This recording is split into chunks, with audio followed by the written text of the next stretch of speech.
If you are all about tiny robots that can swarm, form items, weapons, and armor, then boy have I got a class we need to talk about. The Nanocyte is here, it's out of playtest, and it is very shiny. Let's get some of the basics out of the way first. This is not a tank class, not officially. It can definitely do that, but that's not its intended purpose. It's also not a pushover either. For health, you're going to get a respectable 6 starting HP, along with 6 stamina points, plus your Constitution modifier. And this modifier should be large because Constitution is going to be your primary ability score. There's only one other class that has Constitution as its primary ability score, and that would be the Vanguard. For skills, there is going to be a boatload of class skills on this. However, you're only going to get 6 ranks plus your intelligence modifier, as is per tradition. Now, you do need to be careful how you build your Nanocyte because there's just so many things pulling in different directions for the Nanocyte. If you're going for a melee build, you're also going to want to have strength. If you're going for a guns-based build, then you're going to want to have dexterity. And you don't want to shortchange yourself on the skill ranks either. For your proficiencies, you're going to get light armor, of course. You're also going to get basic and advanced melee weapons, small arms, and long arms. I feel long arms was an interesting choice for this class. It greatly increases their utility. The Nanocyte does not have spells. However, they do have some abilities that their nanites can do that function a little bit like spell slots.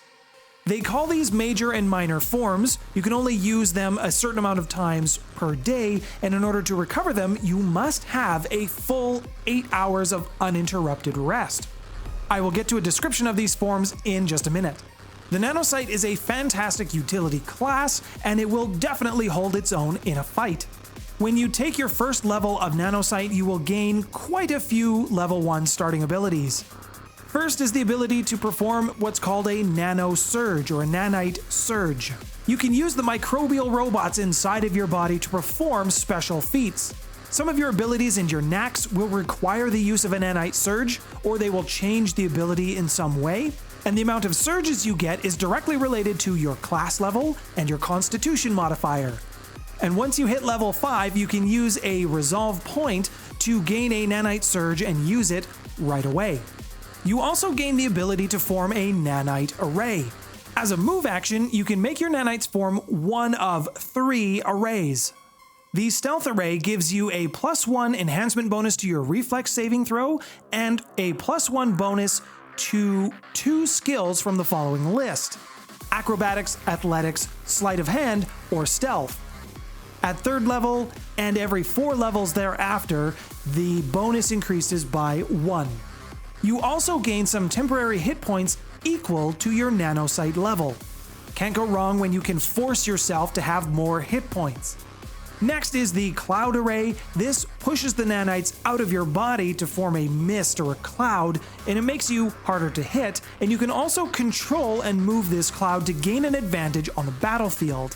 While you, your allies, and even your enemies are in this cloud that you control, it has to be beside you, by the way, or at least attached to a square that you are occupying.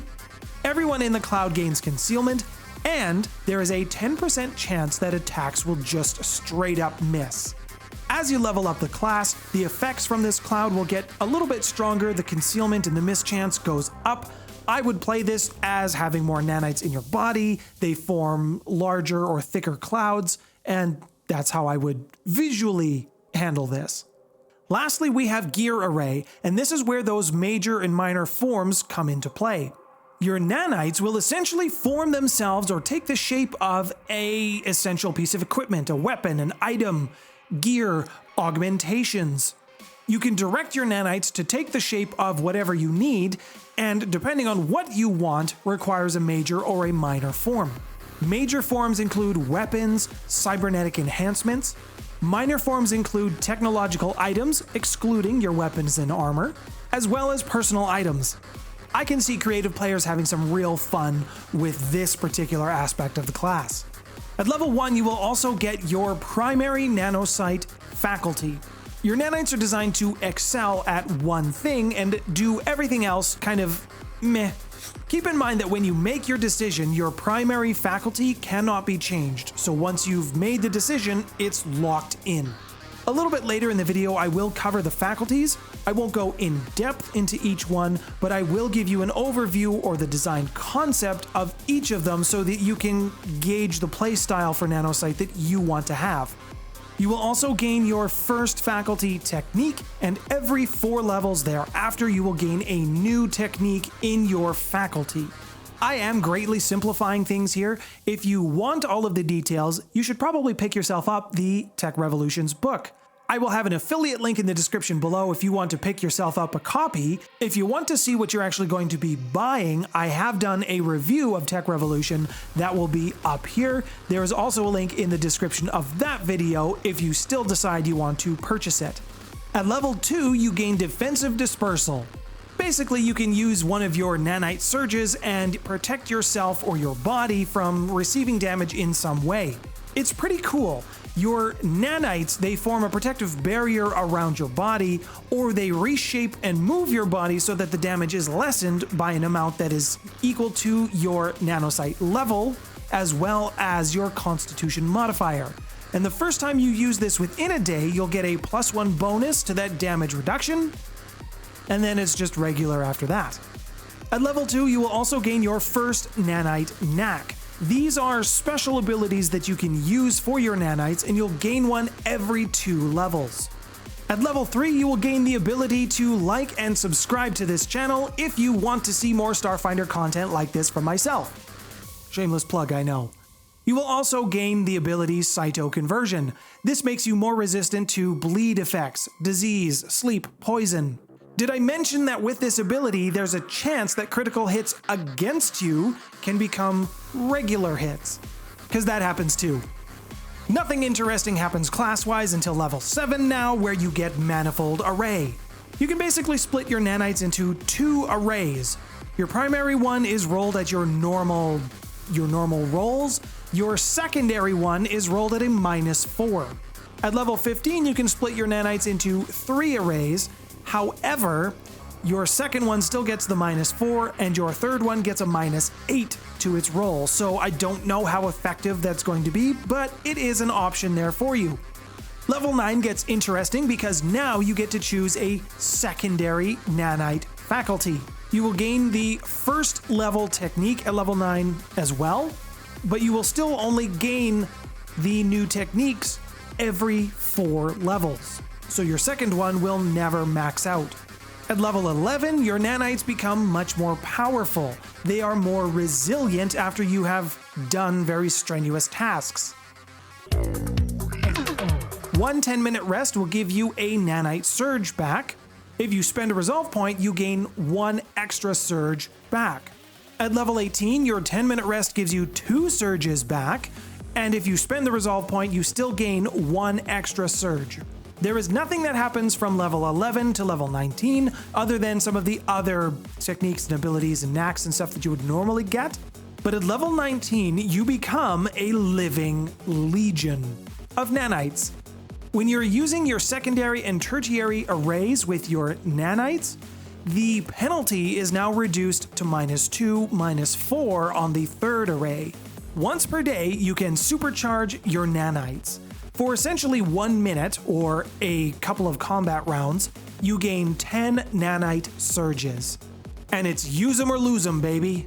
This will bring us to the final ability, the level 20 ability, Infinite Array.